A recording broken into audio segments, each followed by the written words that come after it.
Edward and the Mail. Edward is a very wise engine. He knows all about Sir Topham Hatt's railway. He often works as a back engine.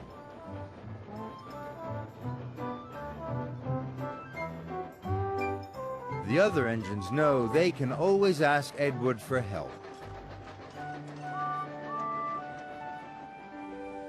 One morning, Sir Topham Hatt came to Tidmouth Sheds. "Percy has broken down. He's at the repair yard," boomed Sir Topham Hatt. "I need another engine to take the mail." "Edward can do it," chirped Emily. "Yes," huffed Henry. "Edward knows how to do everything." "Good idea," said Sir Topham Hatt. But Edward had never taken the mail before. Sir Topham Hatt told Edward to collect the parcels and deliver them, just like Percy.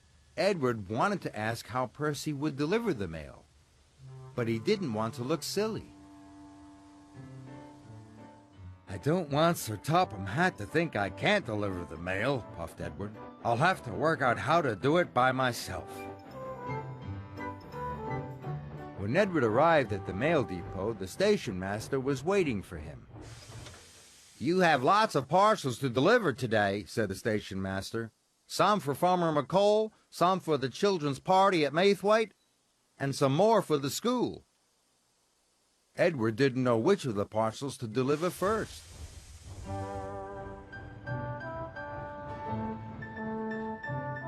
"Maybe I should go to Farmer McColl's," Edward sighed. "Or maybe the school." Edward puffed up to a junction. Thomas was waiting. "Hello, Edward," chuffed Thomas. "Are you delivering the mail today?" Yes," puffed Edward.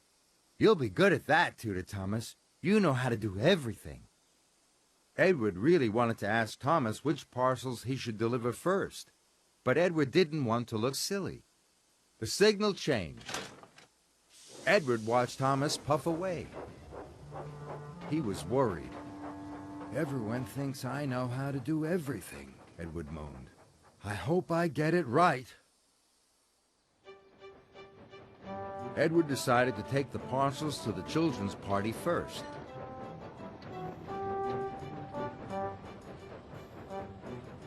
But Edward didn't know that Percy delivered the parcels in a special order. He accidentally left Farmer McColl's parcels with the children, and he whooshed away.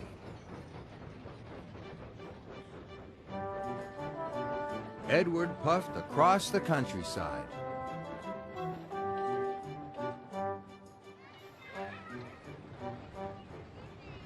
Next, he delivered some parcels to the school.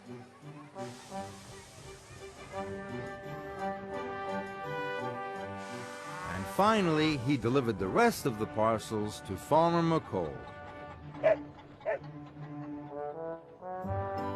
"That was easy," chuffed Edward. "I made all the deliveries and I didn't have to ask anyone how to do it." He felt very proud and very relieved. But Sir Topham Hatt was getting lots of phone calls. Edward had delivered the wrong parcels to the wrong places. When Edward found out what he had done, he was upset. "I'll have to deliver them again," he wished sadly. Edward was worried. Edward knew everyone was waiting for their parcels. He would have to hurry. First, Edward collected the parcels from the children's party. Then he collected the parcels from the school. "Now I have to collect the parcels from Farmer McColl," puffed Edward, and he steamed away.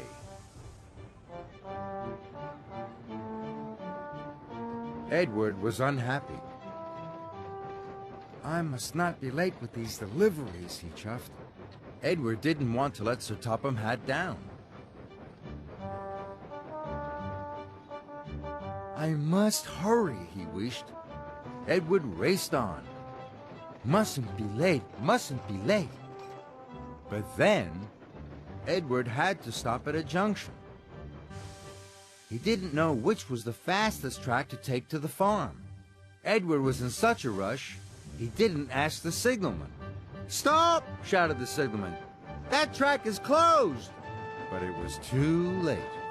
Edward rattled around the bend and straight into a barrier. Parcels flew everywhere. I'll never deliver the parcels on time now, he moaned. Edward felt terrible. Soon the parcels were loaded back into Edward's trucks. Edward knew now he had to ask for help. I must find Percy. I will ask him what to do.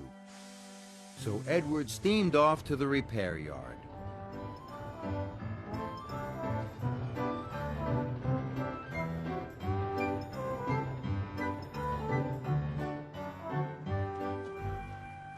Percy was still being fixed. Percy, will you tell me how to deliver the mail? Edward chuffed. Of course I will, peeped Percy. He didn't think Edward was silly for asking at all. I deliver the parcels in a special order. I always start with the delivery that is furthest away, puffed Percy. Then I work my way back to Tidmouth's sheds. Edward was very happy he had asked Percy what to do. So Edward puffed across the island. Now he knew how to deliver all the parcels in the right order. The children got their parcels in time for the party. The right parcels were delivered to the school, and Farmer McColl was very pleased. Everyone was happy. Everyone knew Edward was a wise engine, but now Edward felt even wiser.